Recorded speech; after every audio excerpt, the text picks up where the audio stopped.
The dust tickles my nose as I push aside another cardboard box in my parents' storage room. Mom's voice echoes from downstairs, reminding me to hurry up and find those old Christmas decorations.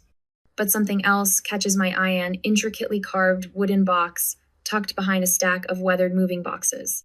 My fingers trace the delicate engravings, following the swooping curves of carved flowers. The lid creaks as I open it, and my heart skips with anticipation. But instead of the expected trinkets and treasures, I find myself staring at meticulously organized photo albums and scrapbooks. The first album falls open to a page dominated by Sophia's high school graduation. Her perfect smile beams up at me as she clutches her valedictorian medal. The next page showcases Elena's piano recital, her fingers poised over ivory keys. I flip through more pages, my movements growing more frantic. Sophia's college acceptance, Elena's art competitions, their birthdays, their achievements, their celebrations. Not a single photo of me. My hands begin to shake as I grab another album, then another. Each one tells the same story, a carefully curated family history where I simply don't exist. The room suddenly feels too small, the air too thick. Last weekend's family gathering flashes through my mind. I'm back in the living room, chasing after Leo and Mia as they race between the furniture. "Annie, keep those children quiet." Mom's sharp voice cuts through the chaos. Meanwhile, Sophia holds court by the fireplace, describing her latest promotion while Elena nods along, both of them pristine and poised. Always the babysitter, never the star, Sophia had whispered when I passed her later, her tone dripping with false sympathy. But really, what else would you be good for? Another memory surfaces: Elena's 16th birthday party last spring. I'd spent hours helping Mom prepare, hanging streamers and arranging flowers. But when the guests arrived, Mom had strategically positioned the family photos on display. I watched her remove my dance competition certificate from the wall, replacing it with Elena's latest piano award. "We want to keep the focus on the birthday girl," she'd said, not meeting my eyes. The pattern stretches back years. At every family gathering, every holiday, every celebration, the same careful orchestration played out. My sister's wedding photos prominently displayed, while my art school acceptance letter gathered dust in a drawer. The family newsletter Mom sent out each Christmas, filled with updates about Sophia's career and Elena's performances, my own achievements reduced to a brief mention of helping around the house. My fingers brush against something at the bottom of the box, a stack of certificates and newspaper clippings. Each one chronicles another triumph. Sophia's academic awards, Elena's artistic achievements. Mom's neat handwriting labels every item, dates each milestone. I remember the day I won first place in the county art show. Mom didn't even come. "Someone needs to watch the little ones," she'd said, not meeting my eyes. I'd stood alone on that stage, clutching my ribbon, searching the crowd for a familiar face. A floorboard creaks behind me, and I whirl around to find Grandma Rose in the doorway. Her eyes move from my face to the scattered albums, and something shifts in her expression. She doesn't speak, but her gaze holds mine with an intensity that makes my throat tight. There's recognition there, and something elsey spark of defiance that mirrors the fire building in my chest. The box sits between us like an accusation. All these years I've tried to be the good daughter, the helpful sister, the reliable one. I've swallowed my words, buried my dreams, played my assigned role. But sitting here surrounded by the physical proof of my erasure, something inside me finally snaps. I stand up slowly, my legs unsteady. Through the dusty window, rain begins to speckle the glass, distorting the world outside. The house feels different now, like a museum dedicated to my own invisibility. Every family photo on the walls, every carefully arranged shelf, they're all part of the same story. A story where I'm nothing more than a footnote, a shadow in the background. My reflection catches in the window, barely visible among the raindrops. For the first time, I really look at myself. The paint-stained fingers, the uncertain smile, the spark of rebellion in my eyes that no one ever bothered to notice. I won't do this anymore. I whisper to my reflection, and the words feel like a match struck in the dark. The truth can't be ignored now. It sits in this box, in these albums, in every carefully curated memory that wrote me out of my own family's history. They'll regret making me invisible, because I'm done playing my part in their perfect family portrait. My hands shake as I lift the delicate envelope from the wooden box, its edges worn and yellowed with time. More documents spill out beneath it: financial records, letters, notes in Mom's precise handwriting. Each one feels like a knife twisting deeper into my chest. Asterisk the 15th of October. Removed A's art competition photo from living room display. Replaced with S's business award. Maintaining focus on real achievements. Asterisk the 3rd of December. Family newsletter draft. Lead with S's promotion. Include E's recital. A. Helping with holiday preparations. Keeping busy. Asterisk the 20th of January. Budget adjustment. Reallocate A's college fund to S's MBA program. More strategic investment. Asterisk. The words blur as tears threaten to spill. I blink them back, refusing to let them fall. Each page reveals another calculated move, another deliberate erasure. Momno Isabel documented everything with clinical precision, like a scientist recording a long-term experiment. Only I was never the scientist. I was the specimen. My throat tightens as I uncover more recent entries. Last month's family barbecue, where Sophia cornered me by the drinks table. Asterisk. Still playing with your little paintings, Annie? How? Quaint. Asterisk the notes show it wasn't just usual cruelty. She practiced that line, chosen that moment, coordinated with Mom to ensure maximum impact while the rest of the family celebrated her latest promotion. Another folder catches my eye, emails printed and meticulously filed. My stomach churns as I recognize Sophia's work address at the top. Their contents lay bare a deeper betrayal than I'd imagined. Mom, Annie's applying for the Hargrove Scholarship. Contacted admissions, reminded them about the incident with Dad's foundation. They'll ensure the application gets lost. S. Art Institute interview, scheduled my client meeting for the same day. Annie won't have a ride. She can't afford the bus fare since we redirected her savings. Perfect timing. S. FYI, mentioned Annie's emotional instability to Aunt Carol. Should help discredit any complaints about missing family funds. S. Each printed email reveals my sister as more than just Mom's puppet. She's an architect of my erasure. The family gathering where she mocked my hobby in front of potential clients. The scholarship applications that mysteriously vanished. The whispered concerns about my mental health whenever I tried to speak up. All carefully planned, documented, executed. A creak in the floorboard sends my heart racing. I look up to find Grandma Rose in the doorway, her eyes sharp despite her gentle demeanor. She moves into the room with purpose, settling into the old armchair like she's been waiting for this moment. Your mother kept everything, she says quietly. Every manipulation, every calculated slight. She's always been thorough, Isabel has.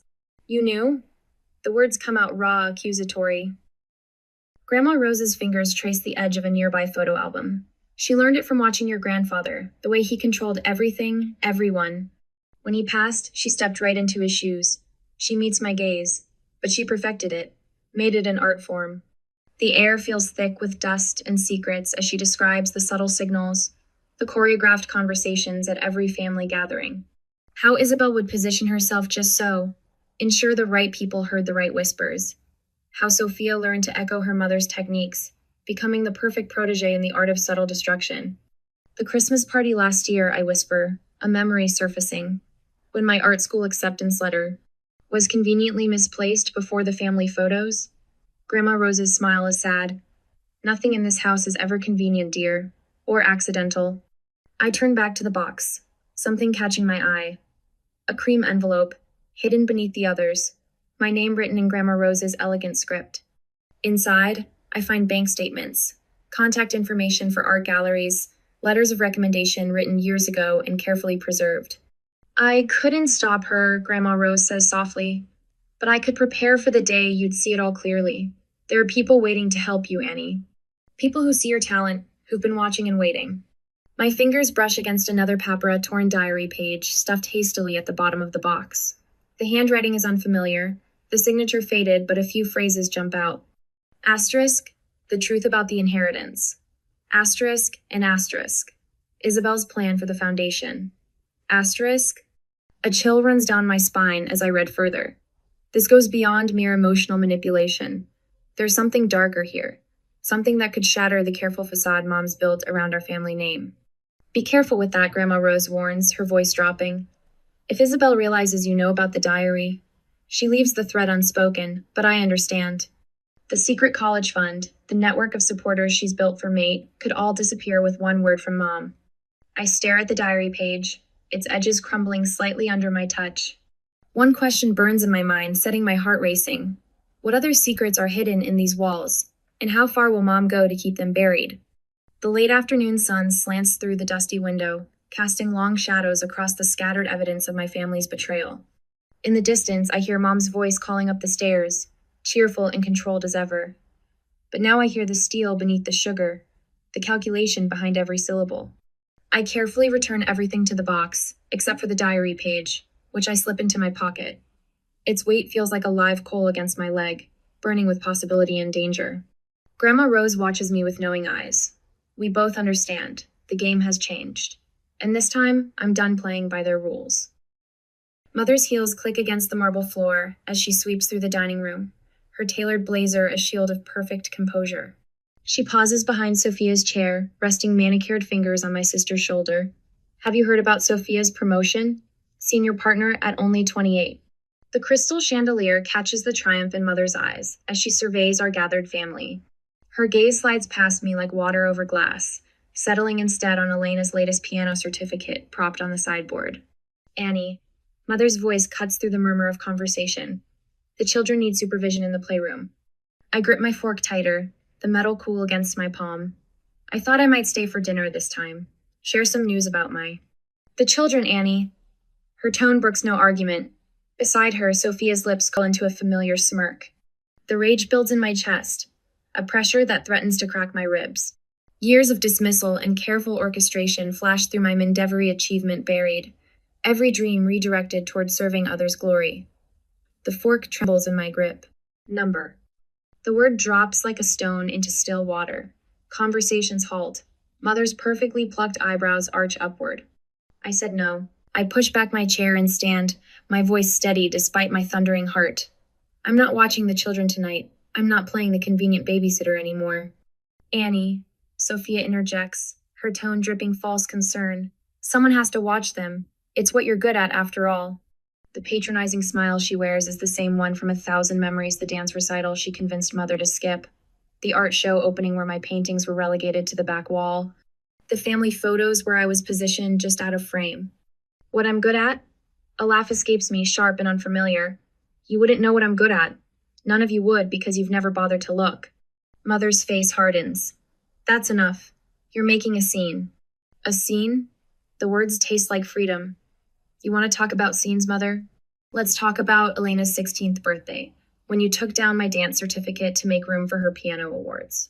Or last Christmas, when you edited me out of the family newsletter. Or maybe we should discuss the trust fund you've been hiding. Annie? Mother's voice cracks like a whip. That's quite enough. But it isn't enough. Not anymore. I turn to face the table of shocked relatives, my hands steady now. For years, I've watched you orchestrate this perfect family narrative. The brilliant Sophia, the talented Elena, and meth-convenient Shadow who keeps the machinery running. Well, I'm done. I'm done being your backdrop. Sophia stands, her composure slipping. You're being ridiculous. Jealousy doesn't suit you, little sister. Jealousy? I meet her gaze. I'm not jealous, Sophia. I'm awake. And I'm not the only one who sees through this charade, am I, Grandma Rose? Across the table, Grandma Rose's eyes meet mine. A slight nod, barely perceptible, sends strength flooding through my veins. In that moment, I see what I couldn't before I'm not alone in this fight. If you'll excuse me, I say, gathering my purse, I have a meeting with Marcus Lynn about my gallery showing next month. You remember Marcus, don't you, Mother? The curator you told me was wasting his time with my work? Mother's face pales. Sophia's perfect smile cracks at the edges. For the first time in years, I feel the power shift, subtle but undeniable. I walk out of the dining room, their shocked silence following me like a cloak. In the foyer, I catch my reflection in the gilded mirror paint-stained fingers, defiant eyes, shoulders straight with newfound purpose. The trembling girl who used to duck and weave around their expectations is gone. Outside, the evening air carries the scent of jasmine from Grandma Rose's garden. I breathe it in, letting the familiar fragrance steady me. My phone buzzes with a text from Marcus. Gallery space confirmed. Time to show them what you can do. A smile tugs at my lips as I slide into my car. They thought they could keep me small, contained, invisible. But they forgot one crucial detail: shadows have a way of growing teeth in the dark. And mine are ready to bite. I drive to the small studio apartment I've been secretly renting for the past month. The space isn't much, but it's mine every paint-splattered surface, every half-finished canvas leaning against the walls. Here, in this sanctuary of color and light, the weight of the evening's confrontation finally hits me. My hands shake as I collapse onto the worn sofa, memories flooding back. The constant dismissals, the subtle undermining, the careful erasure of my existence each memory burns. But instead of crushing me, they fuel something new, something powerful. I pull out my sketchbook, the pages rough beneath my fingers. Each stroke of charcoal feels like an act of defiance. I draw my family's faces as I saw them tonight, mother's mask of control cracking, Sophia's perfect composure slipping. The truth bleeds through in every line. My phone lights up with messages. The first is from Grandma Rose. "I'm proud of you, sweetheart. Come see me tomorrow. There's something you need to know." Then Marcus, "Your portfolio is ready. The art community needs to see this. Ready when you are." Even my old art teacher from high school reaches out. "Heard about tonight. About time. Let me know if you need anything." The support flows in, unexpected but overwhelming. All this time, while Mother and Sophia worked to isolate me, others were watching, waiting, ready to help when I finally found my voice. 2 weeks later, I stand in Marcus's gallery, surrounded by my work. The pieces tell my story: dark, twisted family trees, portraits of smiling faces with shadows for eyes, a series of self-portraits showing a figure emerging from beneath suffocating layers of propriety. "You sure about this?" Marcus asks, adjusting the lighting on my centerpiece, a massive canvas depicting a family dinner scene, where the figures at the table cast shadows that reveal their true natures. "I've never been more sure," I reply, straightening the name card beside the piece. Tomorrow night, the gallery opens. Mother and Sophia will receive their invitations in the morning, unable to ignore this public declaration of truth without raising questions. Later that night, as I'm gathering my things to leave, I notice an old jewelry box tucked behind some supply zone of Grandma Rose's antiques she insisted I take. Something about its weight feels off. When I turn it over, I find a hidden compartment, and inside, a yellowed envelope. My hands tremble as I unfold the letter inside. The first line stops my breath. "My dearest Annie, if you're reading this, you finally found your strength.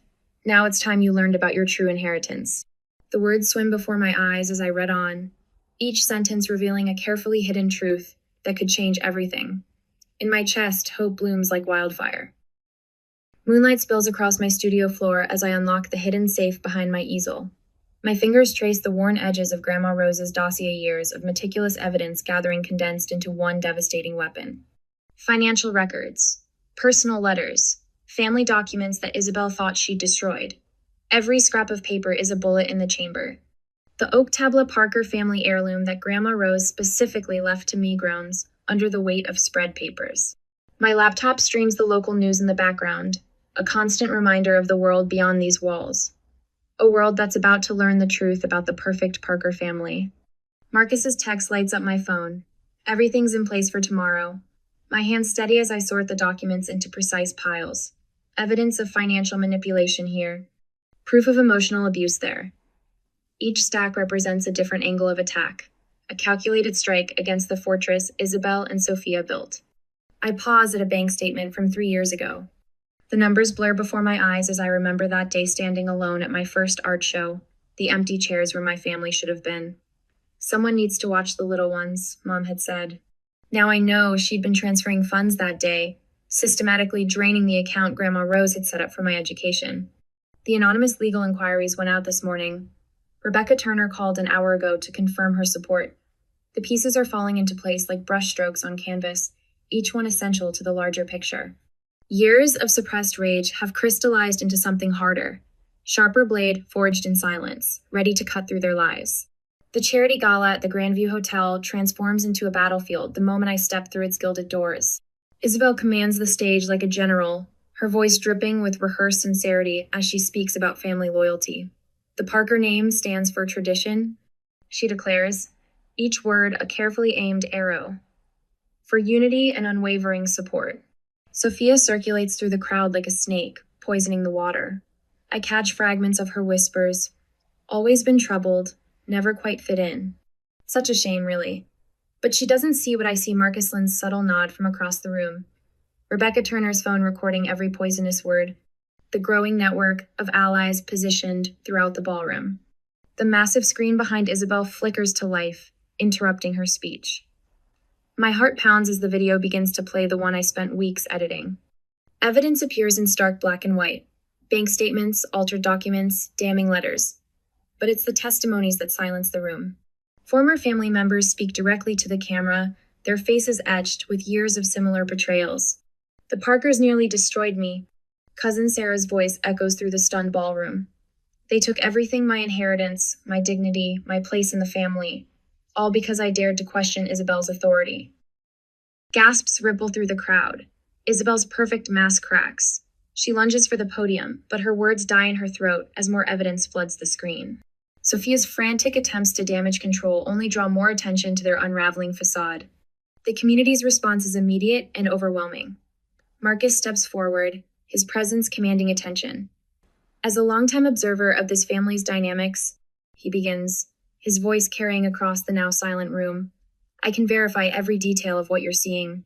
Rebecca Turner materializes at my side, her phone still recording. The art world has watched the systematic suppression of young talent for too long, she announces. Tonight that changes. The next morning, Grandma Rose's carefully laid plans spring into action. Financial advisors release statements confirming the existence of my secret college fund. Legal experts outline the pattern of financial manipulation. The Urban Arts Gallery downtown transforms into a war room, where my artwork hangs alongside documented proof of years of suppression. Marcus orchestrates the exhibition with military precision. Each piece tells part of the story, a painting of a caged bird paired with a bank statement showing diverted funds, a self-portrait alongside a letter revealing Isabel's orchestrated campaigns to undermine my achievements. The truth bleeds across canvas and paper, impossible to ignore.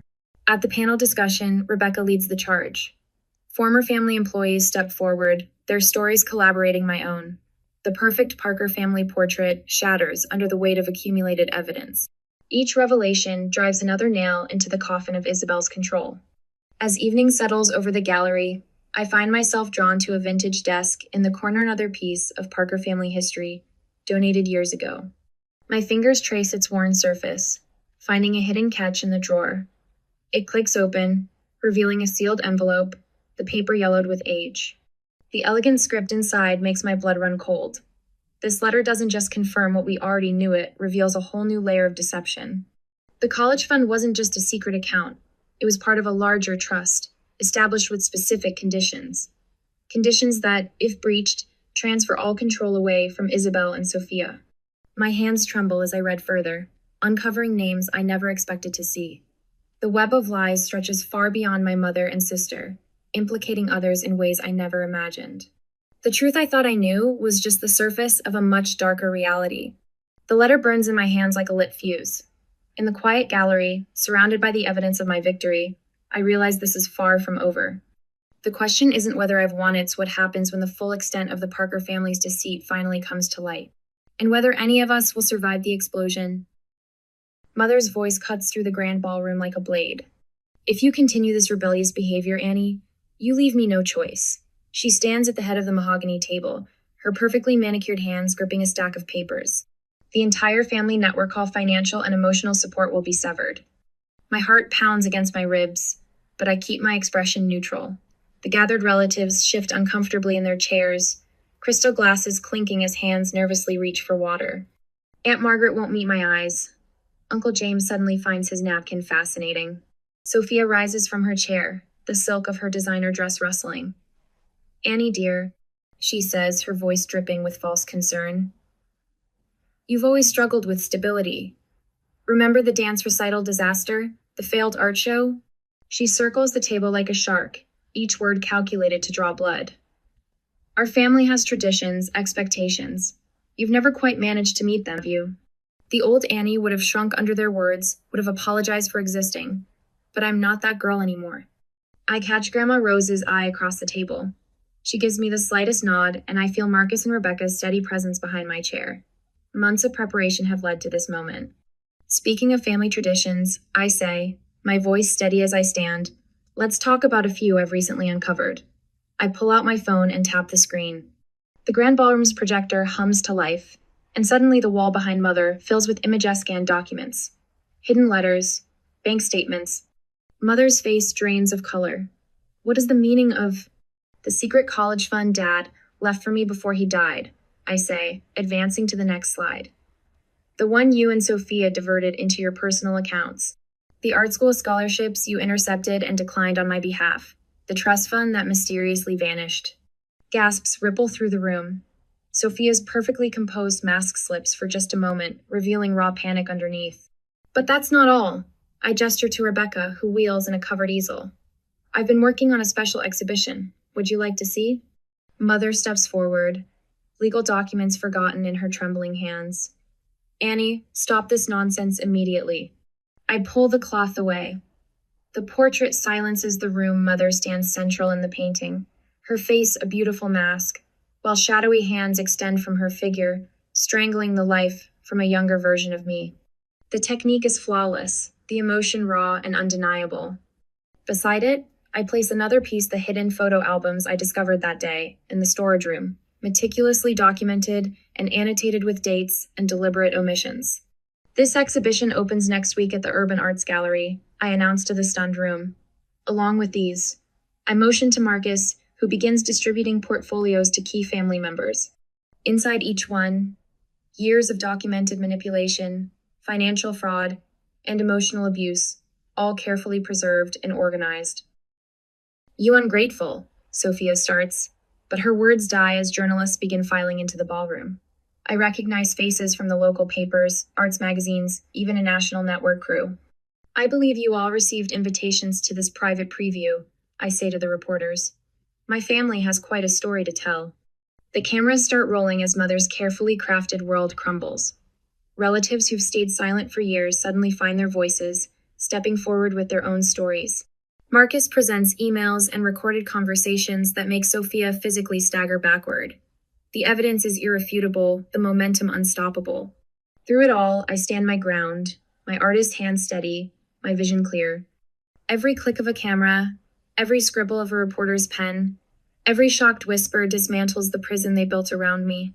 Ladies and gentlemen, I say, facing the growing crowd, let me tell you about the real Parker family tradition of systematic erasure and control. But today, that tradition ends. Mother lunges for the projector cord, but it's too late. Social media is already exploding with images and hashtags.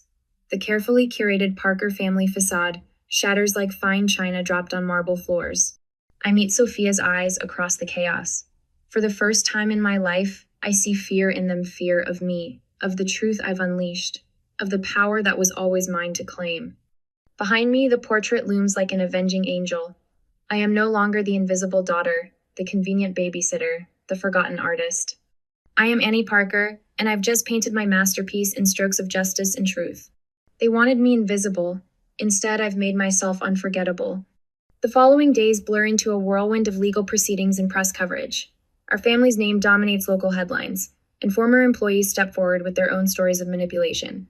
Mother's carefully crafted reputation crumbles as Marcus presents email after damning email to the ethics board. I sit in the packed courtroom, my back straight as the family lawyer presents our evidence.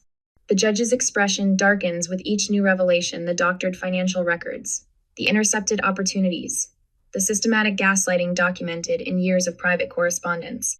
Mother and Sophia huddle with their attorneys, their designer outfits, and perfect makeup, unable to mask their desperation. Each piece of evidence strips away another layer of their control until nothing remains but the ugly truth.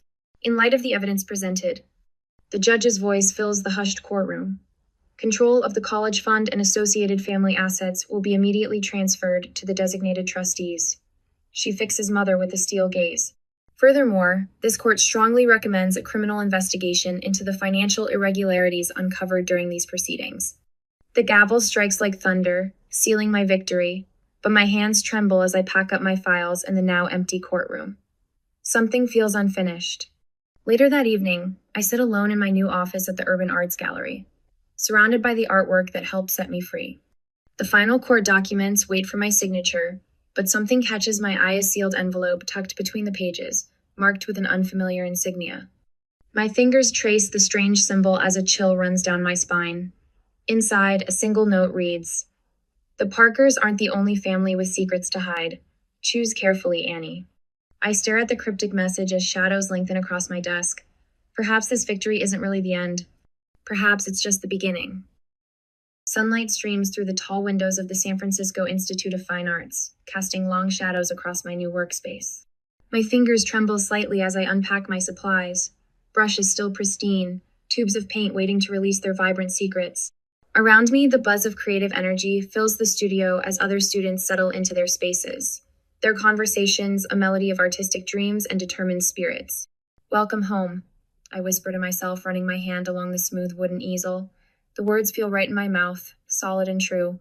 Unlike the hollow praise and false warmth of the Parker household, this space radiates authenticity.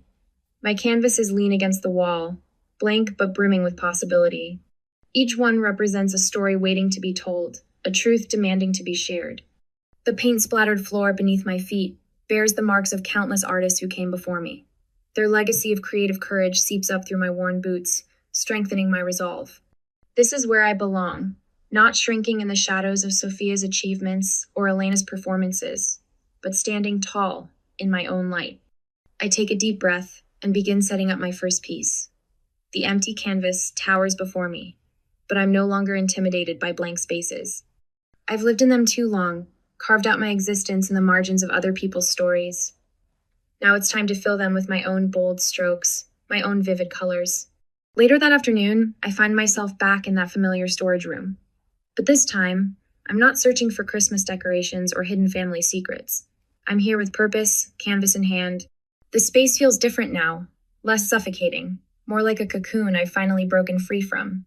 My latest piece, Reclaimed Identity, finds its home on the wall where Mom once hung Sophia's valedictorian photos. The self-portrait stares back at me with unflinching honesty. Broad brushstrokes and deep crimsons and burning golds capture a woman emerging from darkness into light. No more muted tones, no more careful curves designed to take up less space. This painting screams with the voice I was never allowed to use. The sun sets over San Francisco as I make my way to the Institute's rooftop terrace. The city sprawls below, a tapestry of lights and possibilities. My leather-bound journal rests heavy in my lap as I begin to write, each word a testament to the journey that brought me here. The first time I realized I was invisible, I thought it was my fault. I write, the pen scratching against paper. I tried to fold myself smaller, speak softer, need less. But invisibility isn't a natural state. It's something that was done to me, one careful erasure at a time. The words flow faster now, years of silent pain finding their voice. I document every dismissal, every, not now, Annie, every time my achievements were swept aside to make room for my sister's spotlight. But this isn't just a catalog of hurts. It's a map of survival, a blueprint of how I built myself back up from the ground they scorched. Grandma Rose's cafe gathering feels worlds away from the sterile perfection of Parker family events. Afternoon light filters through Victorian windows, casting warm patterns across the faces of my chosen family. Marcus, my mentor from the gallery, raises his coffee cup in a toast while Rebecca, who gave me my first show, beams from across the table. To Annie, Grandma Rose announces, her voice strong and clear, who taught us all that the most beautiful art comes from breaking free. The words wrap around me like an embrace, genuine and warm. These people, the passionate painters, dedicated sculptors, and fierce advocates who've become my tribe, they see me, really see me. Not as the convenient babysitter or the reliable helper, but as an artist, a fighter, a whole person worthy of celebration. Looking around the table at their smiling faces, I realize something profound. True family isn't about sharing blood or a last name. It's about sharing understanding, support, and the courage to be authentically yourself. The late afternoon sun bathes my downtown studio in golden light as I work with Sarah, my newest student. Her hands shake slightly as she holds the brush, just like mine used to. I recognize the fear in her eyes, the same fear I carried for so long. Your family doesn't understand why you paint, I say softly, watching her add hesitant strokes to her canvas. It's not a question. I've learned to recognize the signs. The way she apologizes for taking up space. How she tries to make herself smaller. They say it's a waste of time, she whispers, brush pausing mid-stroke, that I should focus on something practical, something. Something that makes you disappear? I finish, and her eyes meet mine, wide with recognition. I guide her hand back to the canvas, helping her press down with more confidence. Paint louder, I tell her. Make them hear your colors. As the sun sets behind the city skyline, Sarah's painting begins to take shape, a riot of bold colors breaking free from careful constraints. In her determined expression, I see my own journey reflected. The cycle of silence ends here, one brave brushstroke at a time.